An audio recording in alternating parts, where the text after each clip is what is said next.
নমস্কার বন্ধুরা, আজকে দেখাবো মুরগির মাংস রান্না, চিকেন কষা রেসিপি। তাহলে চলুন শুরু করা যাক। প্রথমে বাজার থেকে কিনে আনা মুরগির মাংসগুলোকে ভালো করে পরিষ্কার করে ধুয়ে রাখা হয়েছে। কিছুক্ষণ আগেই জল ঝরিয়ে একটা বাটিতে তুলে নেওয়া হয়েছে। মুরগির মাংস রান্না করতে যা যা উপকরণ দরকার সেগুলোকে আগে থাকতেই গুছিয়ে রাখা হয়েছে। পেঁয়াজ কুচি, টমেটো পেস্ট, গরম মশলা বাটা, আদা কাঁচা লঙ্কা বাটা, রসুন বাটা, গোটা গরম মশলা ফোড়নের জন্য, তেজপাতা, এলাচ, দারচিনি, লবঙ্গ, আর মুরগির মাংসতে দেওয়ার জন্য ডুমো ডুমো করে একটু বড় আকারে কেটে নেওয়া আলু। এই আলুটা মুরগির মাংস রান্নাতে আলুর যে স্বাদ সেটা অসাধারণ লাগে। আলু ছাড়া বাঙালির মুরগির মাংস রান্না হয়ই না বলতে গেলে। প্রথমে মুরগির মাংসটাকে শুধু নুন আর হলুদ দিয়ে ম্যারিনেট করে রাখা হচ্ছে, খুব ভালো করে মাখিয়ে রেখে দেওয়া হচ্ছে, আর কোনো মশলা দেওয়া হচ্ছে না।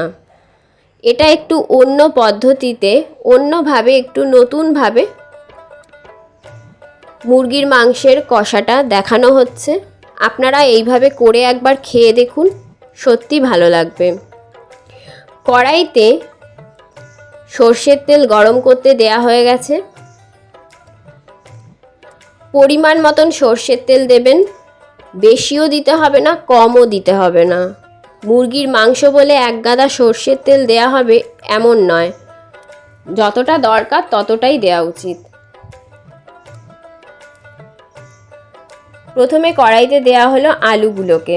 এই আলুগুলোকে নুন আর হলুদ দিয়ে ভালো করে লাল লাল করে ভেজে তুলে রাখা হবে। আপনারা এইভাবে একবার বাড়িতে মাংসটা করে খেয়ে দেখুন, তারপর কমেন্ট বক্সে জানাবেন কেমন লাগলো। আশা করি ভালোই লাগবে।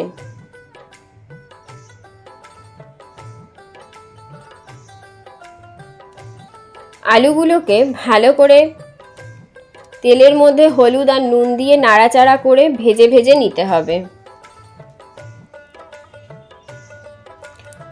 একটু লাল লাল করে ভাজা ভাজা করে নিতে হবে। আলুগুলোকে তুলে নেওয়া হচ্ছে।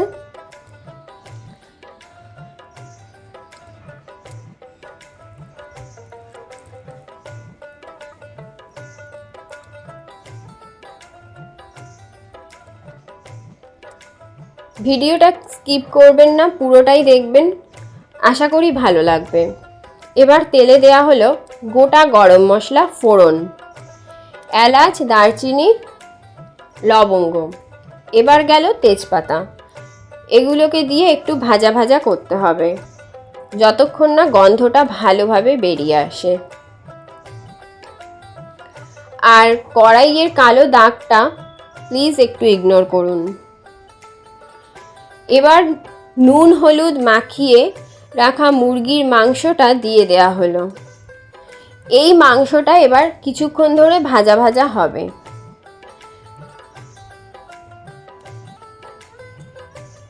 আগেই বলেছি এটা একটু অন্য পদ্ধতিতে রান্না, আপনারা একটু করে দেখুন এইভাবে। হয়তো একটু খাটনি বেশি হবে, কিন্তু খেতে ভালো লাগবে। খুবই সুস্বাদু খেতে হয়েছিল।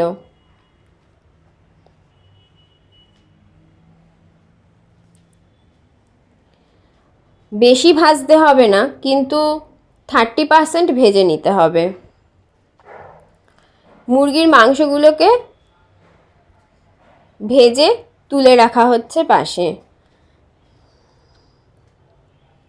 কারণ এবার কড়াইতে বাকি মশলাগুলো দিয়ে কষিয়ে নিতে হবে। মশলা সবসময় তেলেতে দিয়ে ভালোভাবে কষাতে হয়, তা না হলে কাঁচা থেকে যায়, আর কাঁচা কাঁচা মশলা পেটের পক্ষে খুবই ক্ষতিকারক। এবার দেয়া হচ্ছে স্পেশাল জিনিস, এইটা একটা ছোট্ট টিপস, সেটা হচ্ছে তেলের মধ্যে গরম তেলে চিনি দিলে কালার আসে, একদম লাল লাল কালার আসবে। চিনিটা দিয়ে ভালো করে নাড়াচাড়া করতে হবে যতক্ষণ না ব্রাউন কালার আসে। যেই ব্রাউন কালারটা এসছে তারপর পেঁয়াজটা দেয়া হলো। এই পেঁয়াজ কুচি দিয়ে ভালো করে পেঁয়াজটাকে ভেজে নিতে হবে।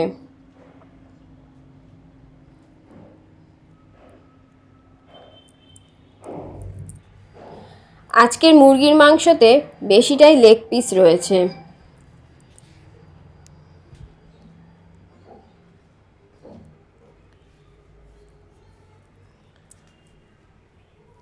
পেঁয়াজটা বেশ কিছুটা ভাজা ভাজা হয়ে আসলে তারপর দেয়া হলো আদা আর কাঁচা লঙ্কা বাটা। এবার এটাকে নাড়াচাড়া করতে হবে। পাশে ছোট একটা বাটিতে জল গরম করতে বসানো হয়েছে। মুরগির মাংস রান্নায় সবসময় গরম জল ব্যবহার করাই ভালো।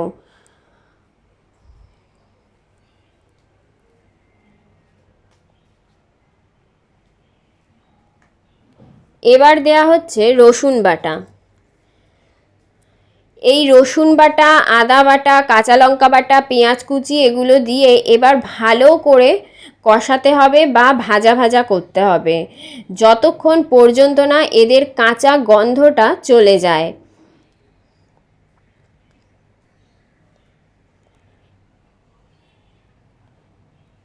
শুধু কাঁচা গন্ধটাই চলে গেলে হবে না, মশলাগুলোকে ভালো করে পাকাতে হবে, তা না হলে পেটে গিয়ে খুব ক্ষতি করবে। এবার দেয়া হচ্ছে টমেটো পেস্ট।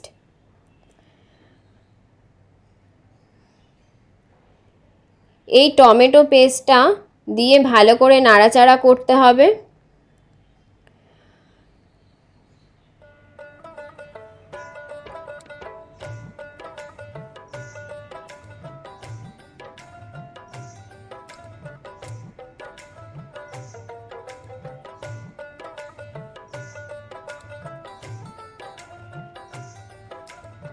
যত ভালোভাবে কষানো যায় ততই ভালো। মুরগির মাংস কষানোতেই রান্না হয়ে যায়। জল দেওয়া লাগে না, কিন্তু যেহেতু বাঙালি বাড়িতে মুরগির মাংস যেমন আলু ছাড়া চলে না, তেমন একটুখানি জল তো আমাদের লাগবেই দিতে। এবার দেয়া হলো হলুদ।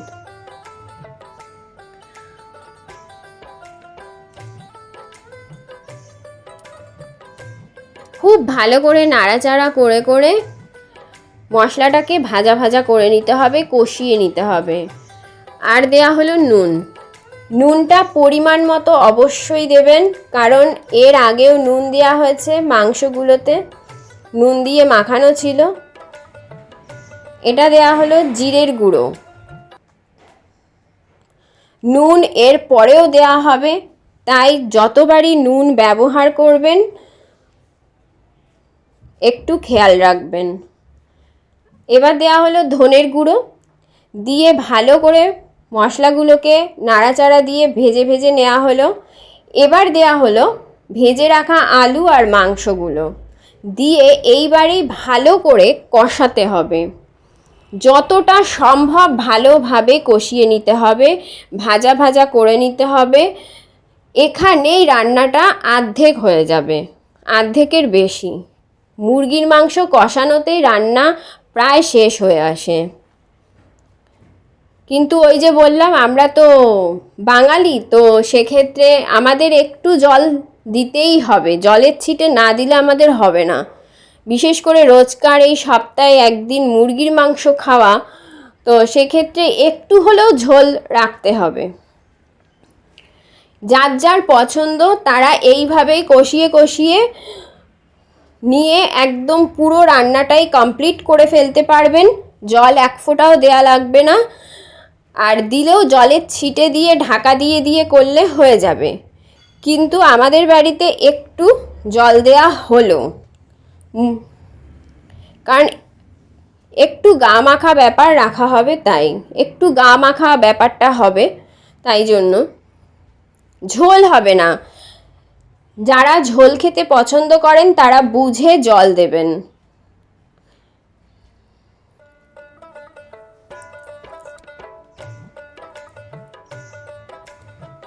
এবার দেয়া হচ্ছে গরম মশলা বাটা। এইবারে আর বেশিক্ষণ নাড়াচাড়া করা হবে না, 1-2বার একটু নাড়াচাড়া করে ঢাকা দিয়ে গ্যাস অফ করে দেওয়া হবে। যারা ঝোল ঝোল পছন্দ করেন, আরও বেশি ঝোল চাই, তারা জলের পরিমাণটা সেইভাবেই দেবেন। আমরা অতটা ঝোল খাবো না, তাই জন্য জলের পরিমাণটা কমই রেখেছি। আমাদের 1 বাটি জলও লাগেনি, 1/2 বাটি লেগেছে।